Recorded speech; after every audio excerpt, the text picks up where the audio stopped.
A shock Mainoo moved to Manchester United. Also some news on Mainoo, as well as some other interesting stuff on Gallagher. Also about Diego Dallo returning to training as well, and what can that mean for Manchester United, as well as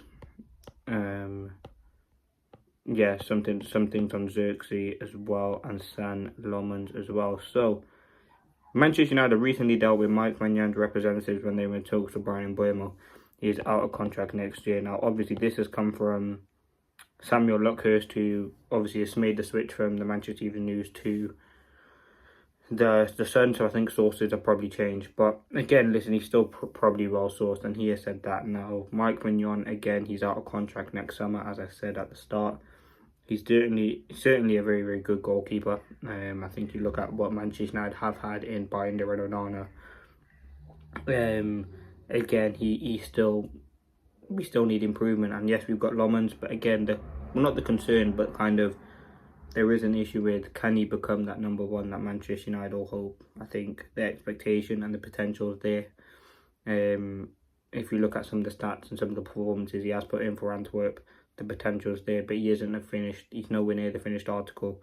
Whereas you look at someone like Mainoo, who's been at AC Milan, he was linked to Chelsea as well. He's much more established, and I think as a goalkeeper, that's something that you need, and that's something that will come with time. You look at De Gea when he first came to the club. He's replacing a big player in Van der Sar, and he took time. He made a few mistakes, but when he settled in, he was that goalkeeper for a very, very long time. I think that is the hope for Lomond, a cheap goalkeeper in 20 million, but he can go on and have a very, very good career. So Mainoo, again, he definitely is a good keeper, but I think I'd be happy with San Lamons leading United's number one for right now, and that's kind of the expectation for Manchester United to sell him. Obviously, if you do move on Binder and you do move on Onana, you do have to bring someone else in, and I think that's something that United will do, whether that is a number two or you go out and get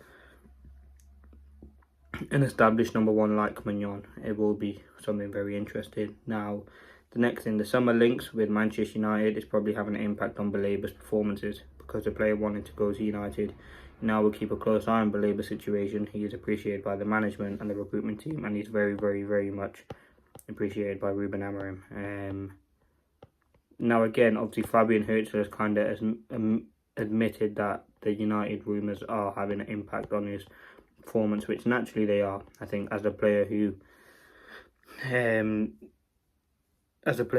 eventually will probably want to leave Brighton, I think looking at Baleba, he probably does want that move, and I think you look at the quality and potential that he has, he definitely can become a very, very top player. Now Manchester United again are looking at the front runners for him, but that doesn't necessarily mean we're going to get him. I think next summer you have a plethora of clubs interested in signing him, from Man City to probably Arsenal to probably Newcastle, to all the top teams in England as well as in Europe as well.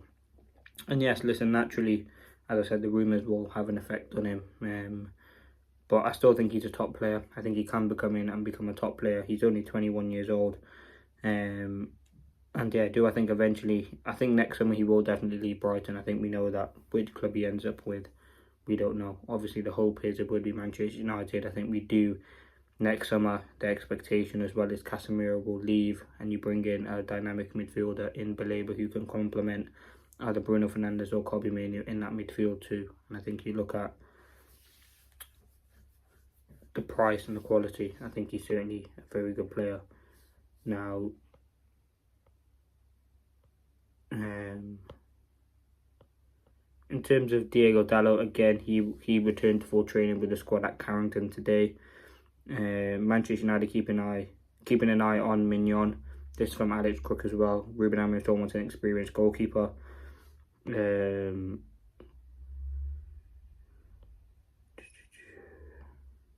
Yep, so that's mainly that there. So Diego Dallo returning again is good for Amorim. It gives him another option. I think he was a player who was starting minutes. He started the game against Arsenal. He started against Burnley, I believe, at left wing back. So he is someone who, again, is valued by Amorim, and I think he will have kind of minutes this season. Now, Manchester United eyed a move for Gallagher in the summer, and he may be looking to leave Atletico Madrid following difficulties in cementing a place in the side.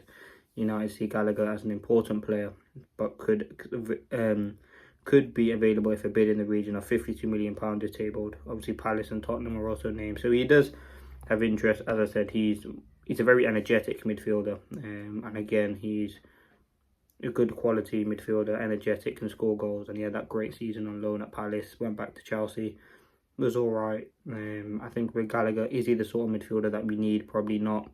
I think we need someone who specialises in basically being a number 6, and that's where Belabor kind of comes into that war turn as well. I think Conor Gallagher's a good player, but you look at the attacking depth we already have. We have Cunha, we have Mbeumo, we have Ahmad. Yes, you probably need a few more options, but is Gallagher the sort of one that we need? Probably not, especially for £50 million.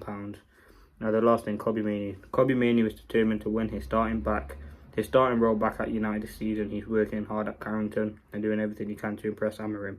Mainoo even changed his private chef at home in an attempt to improve his game.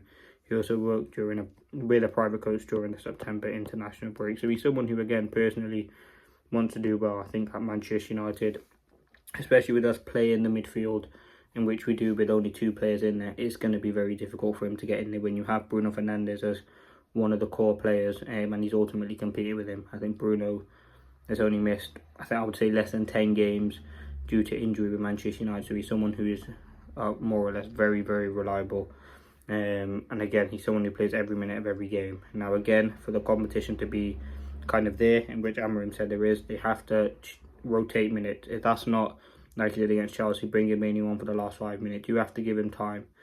And I think Mainoo determination will ultimately come over. And I think next season, I think Bruno will leave. And I think Mainoo will take his position in that team.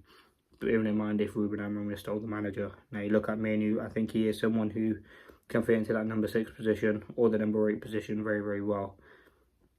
Again, it's all about finding that perfect balance, because I think United have good quality players. Listen, Bruno's a good player, Mainoo's a good player, Casemiro, Ugarte, they're all decent players. They just, we haven't found that balance and that, and they haven't really complemented each other in midfield. So that would probably be the biggest issue. But listen, all in all, I think Manchester United have done very, very well. In terms of Mainoo's development, I think to take it to the next level, again, he has to be starting game in, game out. In terms of intentions, obviously the World Cup's coming up. Could he potentially want to leave again in January to get more minutes? That is something to kind of look at and consider. But ultimately, I think Mainoo is a very top player, and I think he knows that playing at United's biggest club, he gets a lot of exposure, and ultimately he's not like he's not a good enough player. He can definitely play in this team, but let's see.